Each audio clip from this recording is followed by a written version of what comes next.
नमस्कार दोस्तों, आज हम जानेंगे विश्व प्रसिद्ध आध्यात्मिक गुरु, मानवतावादी और आर्ट ऑफ लिविंग के संस्थापक गुरुदेव श्री श्री रविशंकर जी की प्रेरणादायक जीवन यात्रा। यह केवल एक महान संत की कहानी नहीं है, बल्कि सेवा, शांति, प्रेम और मानवता के संदेश की कहानी है। गुरुदेव श्री श्री रविशंकर जी का जन्म 13 मई 1956 को तमिलनाडु के पापनासम में हुआ।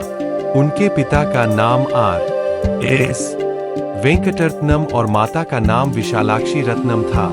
उनका परिवार धार्मिक और सांस्कृतिक मूल्यों में विश्वास रखता था, जिसका प्रभाव उनके जीवन पर बचपन से ही दिखाई देने लगा। बहुत छोटी उम्र से ही उनका मन अध्यात्म और ध्यान में लगता था।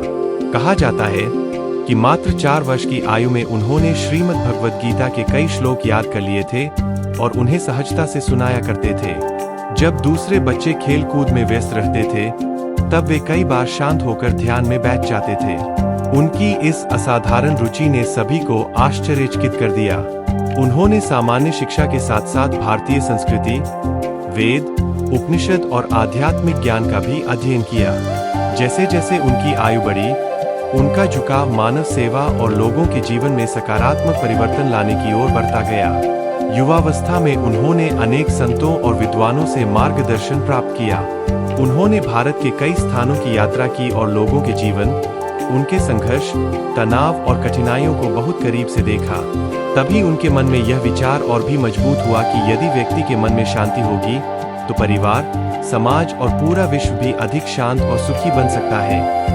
सन 1981 में उन्होंने आर्ट ऑफ लिविंग फाउंडेशन की स्थापना की। इस संस्था का उद्देश्य लोगों को तनाव मुक्त, स्वस्थ और खुशहाल जीवन जीने की प्रेरणा देना था। ध्यान, योग, प्राणायाम और मानव मूल्यों के माध्यम से यह संस्था आज दुनिया के 180 से अधिक देशों में कार्य कर रही है और करोड़ों लोगों तक पहुंच चुकी है। सन 1982 में लगभग 10 दिनों के मौन और गहन ध्यान के बाद गुरुदेव ने सुदर्शन क्रिया का अनुभव किया। यह एक विशेष श्वास तकनीक है, जिसके बारे में माना जाता है कि यह मानसिक तनाव कम करने, मन को शांत रखने और जीवन में नई ऊर्जा लाने में सहायक होती है। आज दुनिया भर में लाखों लोग इसका अभ्यास करते हैं। गुरुदेव का मानना है कि आध्यात्मिकता केवल ध्यान या पूजा तक सीमित नहीं होनी चाहिए, बल्कि उसे सेवा के रूप में समाज तक पहुंचना चाहिए। इसी सोच के साथ उनकी संस्था ने ग्रामीण विकास, शिक्षा, महिला सशक्तिकरण, पर्यावरण संरक्षण, वृक्षारोपण, नशा मुक्ति, जेल सुधार और आपदा राहत जैसे अनेक क्षेत्रों में महत्वपूर्ण कार्य किए हैं। उन्होंने दुनिया के अनेक देशों की यात्रा की और विभिन्न धर्मों, संस्कृतियों तथा समुदायों के लोगों को शांति, प्रेम और भाईचारे का संदेश दिया। वे हमेशा संवाद, सहयोग और अहिंसा के माध्यम से समस्याओं का समाधान खोजने पर जोर देते हैं। उनके विचारों ने लाखों लोगों को सकारात्मक जीवन जीने की प्रेरणा दी है। मानवता और विश्व शांति के लिए उनके योगदान को देखते हुए उन्हें भारत और विदेशों में अनेक पुरस्कार और सम्मान प्राप्त हुए हैं।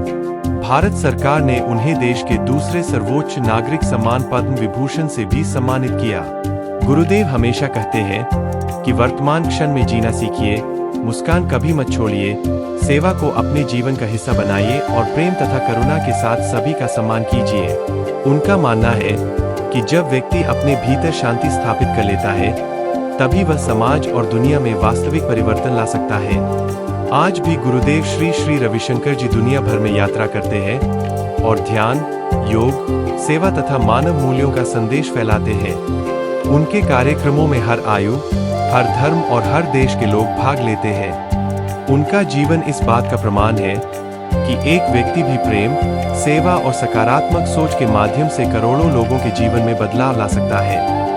यदि आपको गुरुदेव श्री श्री रविशंकर जी की यह प्रेरणादायक जीवन यात्रा पसंद आई हो, तो वीडियो को लाइक करें, अपने दोस्तों और परिवार के साथ साझा करें और ऐसे ही प्रेरणादायक जीवन परिचय देखने के लिए हमारे चैनल को सब्सक्राइब करना न भूलें।